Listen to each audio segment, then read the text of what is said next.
ان کے چہرے مٹی میں سنے ہوئے، آنکھیں کھوکھلی اور ہاتھوں کی انگلیاں لمبی سیاہ اور نوکیلی ہو چکی تھیں۔ حسان نے لرزتی آواز میں کہا، خالد، کنویں کی طرف۔ وہ پیچھے کا دروازہ شاید کھلا ہو۔ ہم تینوں دوڑتے ہوئے صحن میں پہنچے۔ کنویں کے گرد پرانی زنجیروں میں جمی برف کی تہ تھی، لیکن کنویں کے پیچھے ایک تنگ سی راہداری تھی جس کا ہم نے پہلے مشاہدہ نہیں کیا تھا۔ ہم نے زنجیریں توڑنے کی کوشش کی۔ حسان نے زور لگا کر زنجیر کھینچی۔ اسی وقت سفید لباس میں لپٹی وہی عورت جو کنویں سے نکلی تھی اچانک حسان کے سامنے آ گئی۔ اس کی سرد بھیگی ہوئی انگلیاں حسان کے گلے میں جکڑ گئیں۔ حسان کی چیخ فضا میں گھل گئی۔ اس کی آنکھیں الفالٹ گئیں، ہونٹ نیلے پڑ گئے اور وہ لمحوں میں بے جان ہو کر زمین پر گر گیا۔ زین نے پیچھے ہٹنے کی کوشش کی مگر باقی مہمانوں کی روحیں اب اس پر جھپٹ پڑیں۔ ان کے سائے زین کے جسم میں سماتے گئے جیسے اس کی روح کھینچ رہے ہوں۔ اس کے منہ سے ہلکی مدھم آواز نکلی اور اس کی گردن ایک طرف ڈھلک گئی۔ اب میں اکیلا رہ گیا تھا۔ میرے قدم منو وزنی ہو چکے تھے، لیکن میں نے تمام ہمت جمع کر کے راہداری میں چھلانگ لگا دی۔ راہداری تن اور اندھیری تھی، دیواروں پر نمی بہہ رہی تھی اور زمین پر پچھلے مہینوں کی جمی برف کا پانی رس رہا تھا۔ میں سرنگ کی طرح مڑتی راہداری میں دوڑتا رہا۔ میرے پیچھے وہی روحیں، سرگوشیاں اور ہوٹل کے مہمانوں کے گھسٹنے کی آوازیں آ رہی تھیں۔ آخر کار 30 منٹ کی دوڑ کے بعد ایک پرانی لوہے کی دروازہ نما کھڑکی دکھائی دی۔ میں نے اسے زور سے دھکیلا تو اچانک باہر کی یخ بستا ہوا کا جھونکا آیا۔ میں ہوٹل سے باہر برف سے ڈھکے جنگل میں نکل آیا تھا۔ میرے کپڑے پھٹے ہوئے تھے، ہاتھوں پر خراشیں اور چہرے پر زخم تھے، لیکن میں زندہ تھا۔ آج 7 سال گزر چکے ہیں۔ میں مظفرآباد میں بیٹھا تمہیں یہ کہانی سنا رہا ہوں تاکہ شاید کوئی اور مسافر اس ہوٹل کی طرف نہ جائے۔ میں ایک غریب گھرانے سے تعلق رکھتا ہوں۔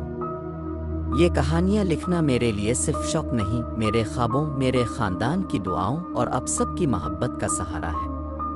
میں نے یہ کہانی اب کی دن بھر کی تھکن، الجھنوں اور بے سکونی کو دور کرنے کے لیے دل سے لکھی ہے تاکہ اب کو سکون بھری نیند ملے۔ اس میں میری محنت، وقت اور جذبہ شامل ہے۔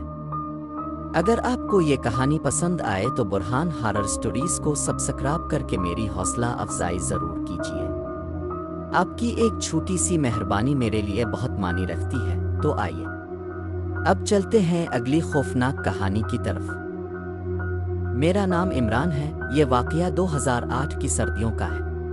میں، ہلال خان، ساجد، عامر اور فضل، 5 دوست سیفالم لوگ جھیل کی سیر پر نکلے۔ برف باری شروع ہو چکی تھی اور پوری وادی میں سناٹا چھایا ہوا تھا۔ ہم دوپہر کے وقت جھیل کے قریب پہنچے۔ برف اتنی تھی کہ ہر طرف سفید چادر بچھی ہوئی تھی۔ سردی کی شدت سے ہمارے ہونٹ نیلے پڑ چکے تھے۔ مقامی شخص نے ہمیں کہا، رات کو جھیل کے قریب نہ رکنا۔ وہاں پرانی سرائی ہے جو 100 سال سے بند ہے، وہاں مت جانا۔ مگر ہم جوان تھے، ضدی اور تجسس سے بھرے ہوئے۔ ہم نے فیصلہ کیا کہ رات وہیں گزاری جائے۔ جھیل کے کنارے پرانی سرائی موجود تھی، خستہ حال عمارت، مٹی اور پتھروں کی دیواریں، چھت کا آدھا حصہ گر چکا تھا۔ دروازے پر زنگ آلود لوہے کا قفل جھول رہا تھا، مگر جیسے ہی ہم قریب پہنچے دروازہ خود بخود چرچراتا ہوا کھل گیا۔ سرد ہوا کا جھونکا ہمارے جسموں میں سوئیاں چبھو گیا۔ ہم نے سرائی کے اندر کیمپ لگا لیا۔ فرش پر پرانی لکڑی کی تختیاں تھیں جن پر وقت کی دھول اور چمگادڑوں کی بیج جمی ہوئی تھی۔ دیواروں پر سیاہ رنگ کی پرانی تصویریں تھیں، ان میں لوگوں کے چہرے دھندلے اور آنکھیں خالی دکھائی دیتی تھیں۔ رات کے ٹھیک 1 بجے جھیل سے باہر عجیب سا شور سنائی دیا، جیسے کوئی پانی سے باہر آ رہا ہو۔ ہم سب باہر نکلے۔ چاندنی میں ہم نے دیکھا جھیل کے بیچ میں سیاہ دائرہ نمودار ہوا اور اس دائرے میں سے سیاہ دھند نکلی جو آہستہ آہستہ سرائی کی طرف بڑھنے لگی۔ ہلال خان نے گھبرا کر کہا، یہ کیا ہے؟ یہ تو بادل نہیں، یہ دھند نہیں، یہ کچھ اور ہے۔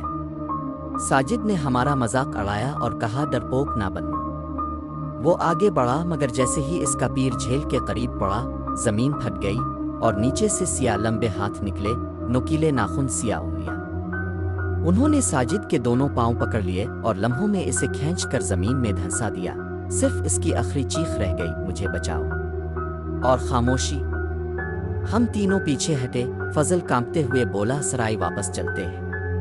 ہم بھاگ کر سرائی کے اندر گئے، دروازہ بند کیا، مگر تب دیواریں ہلنے لگیں۔ پرانی تصویروں کے چہروں پر خالی آنکھوں سے کالا خون ٹپکنے لگا۔ ہر تصویر کے اندر کے لوگ سرائی کے فرش پر اترنے لگے۔ عامر کی چیخ نکلی، وہ پیچھے ہٹا، مگر ایک تصویر سے لمبا کالا سایہ نکلا اور اس کی گردن میں اپنے لمبے ہاتھ لپیٹ کر گردن توڑ دی۔ چٹاخ کی آواز پورے سرائی میں گونجی، عامر کی آنکھیں سفید ہو گئیں اور لاش زمین پر گر گئی۔ ہلال خان اور فضل دونوں میرے ساتھ تھے۔ ہم نے کھڑکی سے باہر نکلنے کی کوشش کی۔ فضل نے جیسے ہی کھڑکی سے چھلانگ لگائی، باہر سیاہ دھند میں اس کا جسم غائب ہو گیا۔ چند لمحوں بعد اس کا سر کٹا ہوا سرائی کی دہلیز پر لڑکتا ہوا آ گیا۔ اب صرف میں اور ہلال بچ گئے تھے۔ ہلال نے میرا ہاتھ پکڑا، آنکھوں میں آنسو تھے، آواز کپ کپا۔ عمران بھائی، ہم نہیں بچیں گے، میں نے زور سے کہا۔ نکلنا ہے ہلال، بھاگو۔ ہم دونوں سرائی سے نکل کر جھیل کے مخالف سمت دوڑے۔ سیاہ دھند پیچھے تھی، جیسے بادل زمین پر رینگ رہا ہو۔ ہم دونوں بھاگتے رہے۔ اچانک ہلال کی چیخ نکلی، اس کے پیچھے وہی کالے ہاتھ نکلے اور اسے گردن سے دبوچ لیا۔ ہلال خان کی آخری چیخ، ماں مجھے بچاؤ، اور وہ ہوا میں معلق ہو کر سیاہ دھند میں غائب ہو گیا۔ میں اکیلا رہ گیا تھا۔ کسی طرح پہاڑ پار کر کے صبح ہونے تک میں نیچے وادی تک پہنچا۔ جب مقامی بوڑھے کو سارا واقعہ سنایا تو اس کی آنکھیں خوف سے پھیل گئیں۔ وہ بولا، وہ سرائی جنات کی ہے جو جھیل کے نیچے سوئے ہے۔ جو بھی وہاں رات قیام کرے وہ کبھی واپس نہیں آتا۔ تم بچ کیسے گئے؟ میں صرف اتنا کہہ سکا، شاید وہ مجھے زندہ چھوڑ کر اوروں کی تلاش میں ہوں۔ آج 17 سال گزر چکے ہیں۔ ہلال، ساجد، عامر، فضل، سب کی لاشیں کبھی نہیں ملے، مگر جب کبھی میں سو جاتا ہوں خواب میں، وہ سرائی، وہ کالے ہاتھ اور ہلال کی آخری چیخیں اب بھی سنائی دیتی ہیں۔ یہ کہانی میں آپ کے لیے اس لیے لکھ رہا ہوں کہ آپ کی ہر تھکن، پریشانی اور ہر الجھن کو دور کر سکوں۔ جیسے ہی آپ یہ کہانی سنیں گے، ہر لفظ آپ کو سکون کی ایک نرم لہر کی طرح محسوس ہوگا۔ آپ کا دل آہستہ آہستہ پرسکون ہونے لگے گا اور آپ کی آنکھوں میں نیند کا نرم بوجھ آ جائے گا۔ یہ کہانی آپ کو نیند کی ایک پرسکون گلیوں میں لے جائے گی، جہاں ہر قدم کے ساتھ آپ کی تھکن اور اضطراب کم ہوتے جائیں گے اور آپ کی آنکھوں کے پپوٹے بند ہونے لگیں گے۔ جیسے ہی کہانی آگے بڑھے گی، آپ کا ذہن ساکت ہو جائے گا اور آپ کا جسم نیند کی گہری حالت میں چلا جائے گا۔ یہ سکون کی گلیاں آپ کو اپنے نرم حصار میں لے لیں گی اور آپ اس میں غرق ہو کر ایک گہری نیند کی حالت میں جا پہنچیں گے۔ اگر آپ نے ہماری کہانی سے وہ سکون پایا جو آپ کی تلاش تھی، تو ہمارے ساتھ جڑے رہیے۔ ہمارا چینل برہان وائس اسٹوریز سبسکرائب کیجیے تاکہ ہم ہر رات آپ کو سکون دینے والے بن سکیں۔ اب آنکھیں بند کر کے کہانی کا آغاز کرتے ہیں۔ رات کا اندھیرا وادی ناران کاغان پر چھا چپکا تھا۔ برف سے ڈھکی پہاڑیاں چاندنی میں چمک رہی تھیں اور دریائے کنہار کی سرد ہوائیں کانوں میں سرگوشیاں کر رہی تھیں۔ 4 دوست، عثمان، سلیم، ندیم اور فرحان، پشاور سے تفریح کی غرض سے یہاں آئے تھے۔ ان کی رہائش ایک پرانی لکڑی کی گیسٹ ہاؤس میں تھی جو وادی کے بیچوں بیچ ایک سنسان مقام پر واقع تھی۔ گاؤں والوں کا کہنا تھا کہ یہ جگہ رات کے وقت سنسان رہتی ہے کیونکہ یہاں اوچھاؤں کی عورت کا بسیرا ہے، لیکن نوجوانوں نے ان کہانیوں کو دیہاتی خرافات سمجھ کر نظر انداز کر دیا۔ رات کے 11 بجے جب سردی بڑھ گئی اور باقی سیاح اپنے کمروں میں جا چکے تھے، عثمان نے تجویز دی، چلو یار، کنہار کے کنارے چلتے ہیں، رات کی خاموشی میں مزہ آئے گا۔ سلیم نے کندھے اچکائے، چلو دیکھتے ہیں یہ چھاؤں کی عورت کون ہے جس سے سب ڈرتے ہیں۔ چاروں نے جیکٹس پہنے اور ہاتھوں میں ٹارچیں لے۔ جیسے ہی وہ گیسٹ ہاؤس سے باہر نکلے، صد ہوا کے جھونکوں نے انہیں لرزا دیا۔ وادی میں مکمل خاموشی چھائی ہوئی تھی، بس کہیں کہیں برف کی تہوں کے نیچے سے پانی کی ہلکی آواز آ رہی تھی۔ آسمان پر بادل چھا گئے تھے اور چاندنی مدھم پڑ گئی تھی۔ کنہار کے کنارے پہنچ کر ندیم نے کہا، یہ جگہ واقعی خوبصورت ہے، لیکن عجیب سی بے چینی ہو رہی ہے۔ اسی لمحے صد ہوا کے ساتھ ایک مدھم سی سرگوشی سنائی دی، جیسے کوئی بہت قریب آہستہ آہستہ بول رہا ہو۔ چاروں دوست ایک لمحے کے لیے ساکت ہو گئے۔ فرحان کی ٹارچ کی روشنی اچانک بجھ گئی۔ یہ کیا ہوا؟ بیٹری تو نئی ڈالی تھی۔ وہ گھبرا گیا۔ اچانک ندیم کی نظر سامنے ایک چٹان کے پیچھے پڑی۔ برف پر سفید سا سایہ آہستہ آہستہ حرکت کر رہا تھا۔ وہ آواز میں کپکپاہٹ کے ساتھ بولا، وہ دیکھو۔ وہ کیا ہے؟ سب کی نظریں اس سمت اٹھ گئیں۔ چٹان کے پیچھے ایک سفید لباس میں لپٹی عورت کھڑی تھی۔ اس کے لمبے کالے بال ہوا میں لہرا رہے تھے اور چہرہ مکمل دھند میں چھپا ہوا تھا۔ اس کی آنکھیں اندھیرے میں سرخ انگاروں کی طرح چمک رہی تھی۔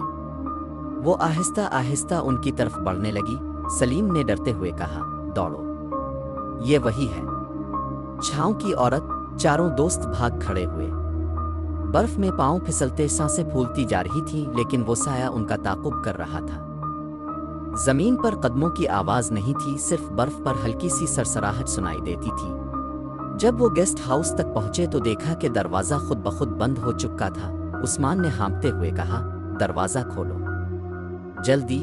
لیکن جیسے ہی وہ دروازہ کھولنے لگے، پیچھے سے ایک برفیلی انگلی عثمان کے کندھے پر آ ٹکی۔ اس کی چیخ فضا میں گونج گئی۔ باقی دوستوں نے مڑ کر دیکھا، وہ عورت عین ان کے پیچھے کھڑی تھی۔ اس کا چہرہ مکمل سیاہ تھا، صرف سرخ آنکھیں اور خون میں لت پت ہاتھ۔ عثمان کی آنکھیں پلک جھپکتے ہی خالی ہو گئیں۔ وہ زمین پر گرا، اس کی روح جیسے لمحوں میں کھینچ لی گئی ہو۔ باقی تینوں خوفزدہ ہو کر گیسٹ ہاؤس میں گھس گئے اور دروازہ بند کر لیا۔ اندر کی روشنی مدھم پڑ چکی تھی اور کھڑکیوں پر برف کی تہ جم گئی تھی۔ باہر سے مسلسل سرگوشیاں سنائی دے رہی تھیں۔ سلیم نے کپکپاتے ہونٹوں سے کہا، ہمیں یہاں سے نکلنا ہوگا، صبح تک زندہ نہیں بچیں گے۔ لیکن جیسے ہی وہ باہر نکلنے کی تیاری کرنے لگے، ایک اور خوفناک حقیقت سامنے آئی۔ ندیم کی گردن کے پیچھے برف میں جمی انگلیوں کے نشان تھے۔ وہ سایہ اندر آ چپکا تھا۔ ندیم کے گردن پر برفیلی انگلیوں کے نشان واضح تھے۔ اس کا چہرہ زرد پڑ چپکا تھا اور آنکھوں میں ایک عجیب سی خالی پن آتر آیا تھا۔ سلیم اور فرحان دونوں کا دل جیسے سینے میں دھڑکنا بھول گیا ہو۔ کمرے کی ٹوٹی پھوٹی کھڑکیوں سے باہر صرف سیاہی اور گہری برفانی دھند نظر آ رہی تھی۔ کہیں دور سے بھیڑیوں کی مدھم سی ہوا میں گھلتی ہوئی آوازیں آ رہی تھیں۔ سلیم نے ندیم کے کندھے کو ہلایا، ندیم تم ٹھیک ہو؟ بات کرو۔ ندیم نے آہستہ سے سر الفاٹے الف۔ اس کی آنکھوں کی پتلیاں اب گہرے سیاہ رنگ میں بدل چکی تھیں اور چہرے پر ایک عجیب بے جان مسکراہٹ تھی۔ اچانک اس کے منہ سے ایک سرد بھاپ نکلی اور وہ سرگوشی میں بولا، وہ آ چکی ہے، ہم سب اب اسی کے ہیں۔ سلیم پیچھے ہٹ گیا، یہ کیا بکواس ہے؟ تمہیں ہوش میں آنا ہوگا، فرحان لرزتی آواز میں بولا۔ سلیم، مجھے نہیں لگتا یہ اب ندیم ہے، یہ کچھ اور بن چکا ہے، ہمیں یہاں سے نکلنا ہوگا۔ جیسے ہی کمرے سے نکلنے لگے، ندیم کی ہنسی نے پورے گیسٹ ہاؤس کی فضا کو لرزا دیا۔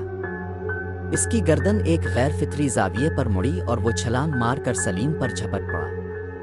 اس کی انگلیاں برف جیسی سرد تھیں اور آنکھیں مکمل سیاہ۔ سلیم زور زور سے چیخنے لگا، فرحان مدد کرو، مجھے کھینچ رہا ہے۔ فرحان نے پاس پڑی لکڑی کی ٹارچ الفاٹے کر ندیم کے سر پر ماری۔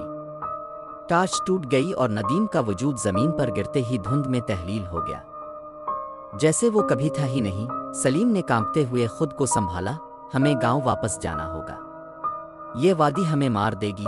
دونوں دوست برف سے ڈھکے راستے پر دوڑنے لگے۔ برف کے نیچے کہیں کہیں پرانے بھورے پتھروں کی جھلکیاں نظر آ رہی تھیں۔ دریا کا شور اب جیسے خاموش ہو چکا تھا اور ہوا میں ایک بوجھل سی بدبو پھیل گئی تھی۔ کچھ دیر چلنے کے بعد سامنے ایک پرانا لکڑی کا پل نظر آیا۔ پل کے دوسرے سرے پر وہی سفید لباس والی عورت کھڑی تھی۔ اس بار اس کا چہرہ واضح نظر آیا، مکمل سیاہ، آنکھوں سے خون کے آنسو بہہ رہے تھے اور ہونٹوں پر خون میں تر ایک ہلکی مسکراہٹ تھی۔ سلیم اور فرحان دونوں راگ گئے۔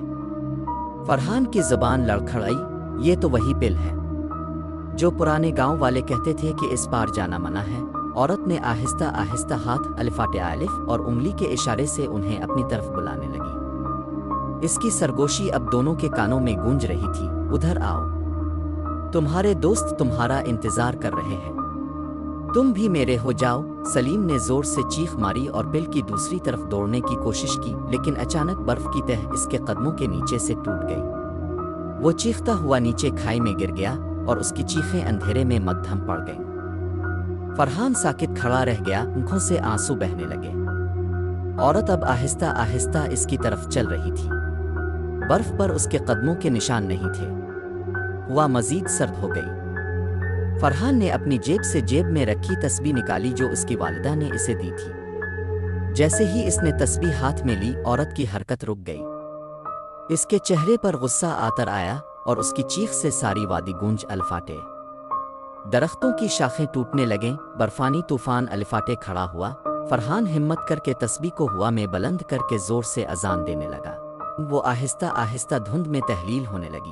15 منٹ تک فرحان مسلسل اذان دیتا رہا حتیٰ کہ آسمان صاف ہو گیا، چاندنی دوبارہ نمودار ہوئی اور وادی میں سکون آتا رہا۔ فرحان گھنٹوں تک برف میں بیٹھا رہا۔ صبح ہونے پر قریب کے گاؤں والے پہنچے تو اسے نیم بے ہوشی کی حالت میں پایا۔ وہ اسے گاؤں لے آئے۔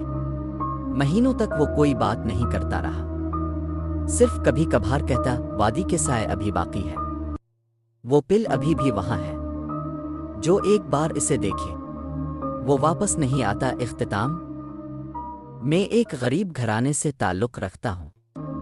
یہ کہانیاں لکھنا میرے لیے صرف شوق نہیں، میرے خوابوں، میرے خاندان کی دعاؤں اور اب سب کی محبت کا سہارا ہے۔ میں نے یہ کہانی آپ کی دن بھر کی تھکن، الجھنوں اور بے سکونی کو دور کرنے کے لیے دل سے لکھی ہے، تاکہ آپ کو سکون بھری نیند ملے۔ اس میں میری محنت، وقت اور جذبہ شامل ہے۔ اگر آپ کو یہ کہانی پسند آئے تو برہان ہارر سٹوریز کو سبسکرائب کر کے میری حوصلہ افزائی ضرور کیجیے۔ آپ کی ایک چھوٹی سی مہربانی میرے لیے بہت معنی رکھتی ہے۔